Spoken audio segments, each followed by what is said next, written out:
In an African village surrounded by savanna and ancient trees, lived a mother known for her wisdom. People said her words were slow, but heavy with truth. She had a son, strong and ambitious, but too impatient to listen. In Africa, the elders say, an ear that refuses advice will one day listen to pain. Every morning, the mother sat by the fire.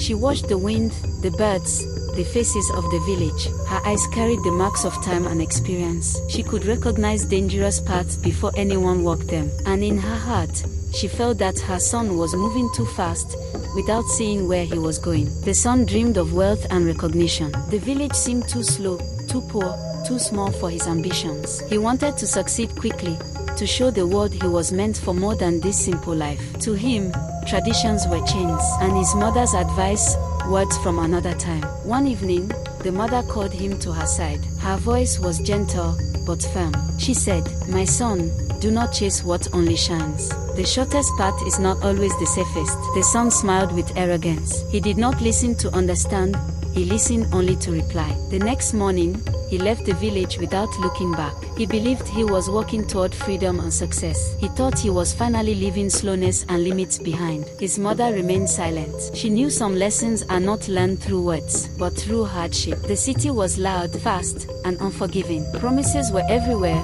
but rarely sincere. The son thought he had found his place, only to lose it again and again. He wanted to win without waiting, to succeed without learning. Each mistake pushed him closer to a truth he still refused to see. Then came the fall. Friends disappeared. Money vanished. Doors closed one by one. He found himself alone, facing himself. And for the first time, silence was heavier than the noise of the city. It was in this loneliness that his mother's words returned. Clear, calm, true. Every piece of advice he had despised now became a painful truth. He understood too late that his mother never tried to stop him, only to protect him. So he decided to return. Returning was harder than leaving. He walked slowly, head lowered, heart heavy. But this time, his eyes were open. Each step was a lesson. Each memory, a reminder of his past pride. Scene 10. When he reached the village, his mother was there. She asked no questions.